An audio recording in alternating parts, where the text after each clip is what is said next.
Koalisi Merah Putih akhirnya memenangkan hasil voting pemilihan pimpinan Majelis Permusyawaratan Rakyat. Paket B yang mengusung Zulkifli Hasan sebagai pimpinan MPR mengungguli suara paket A yang diusung Koalisi Indonesia Hebat.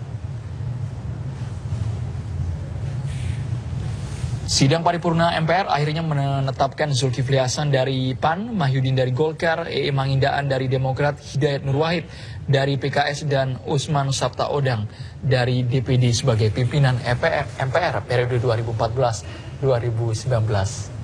Kemenangan ini diperoleh dari hasil voting yang dilakukan oleh 678 anggota MPR. Paket A yang diusung Koalisi Indonesia Hebat memperoleh 330 suara, sementara paket B unggul dengan perolehan 347 suara, sedangkan 1 suara abstain. Voting dilakukan secara tertutup dan berlangsung pada dini hari tadi, yang kemudian langsung dilanjutkan dengan penghitungan suara. Sidang kemudian diskors dan dilanjutkan dengan pelantikan pimpinan MPR terpilih sesaat lagi.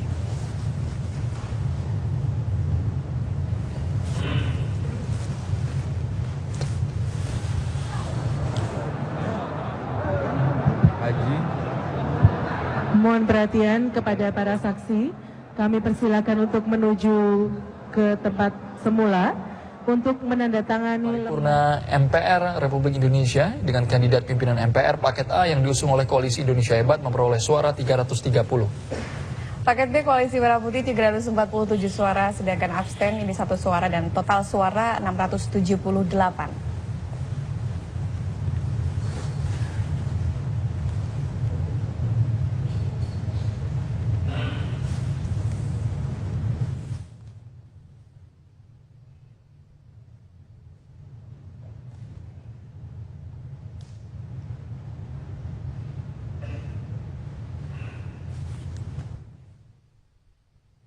Salah satu pembahasan yang alot dari sidang paripurna pimpinan MPR antara lain adalah penafsiran Undang-Undang MD 3 pasal 15 ayat 2. Di dalam pasal tersebut dijelaskan jika DPD tidak harus mengajukan 1 orang untuk dimajukan dalam bursa calon pimpinan MPR.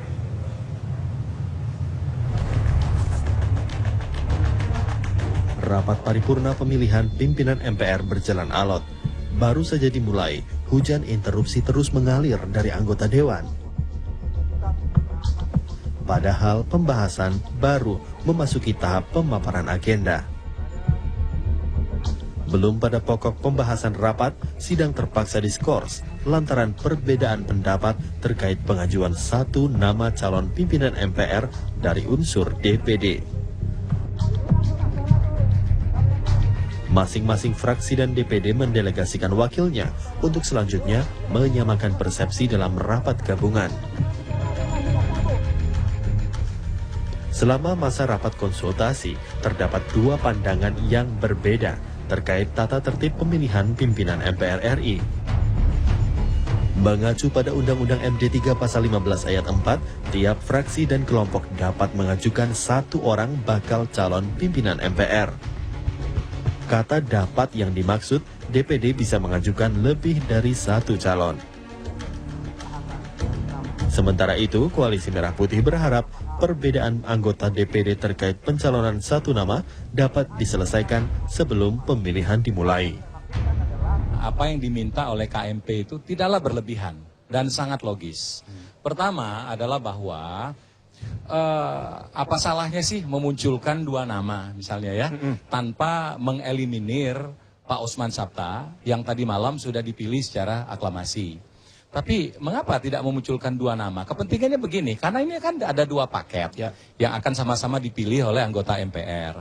Ya bagi kami dan juga didukung oleh beberapa teman dari fraksi KMP tadi bahwa ya susah saja untuk menerima Pak Irman ya, ada 1 orang bermain di 2 kesebelasan begitu ya.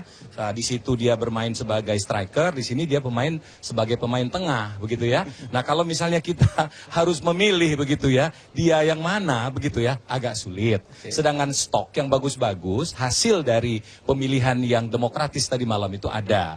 Nah, jadi bagi kami usul ini sangat humble, tapi kita serahkan kepada rapat konsultasi ini yang saat ini berlangsung. Jadi apabila memang diputuskan hanya 1 nama, ya monggo.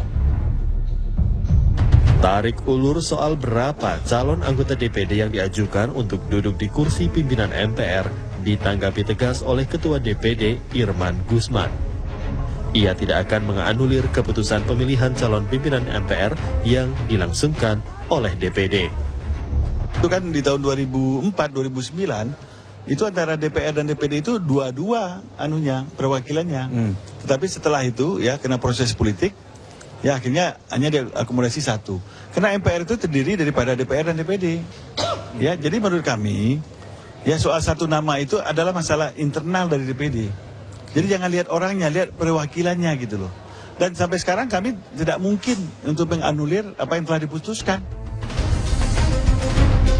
Sebelumnya, sesuai dengan masukan sidang paripurna pada Senin lalu, DPD diharapkan mengusulkan 1 calon dan bukan 9 calon.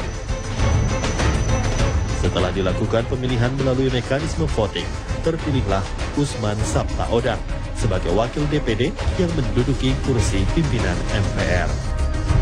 Tim TV One mengabarkan.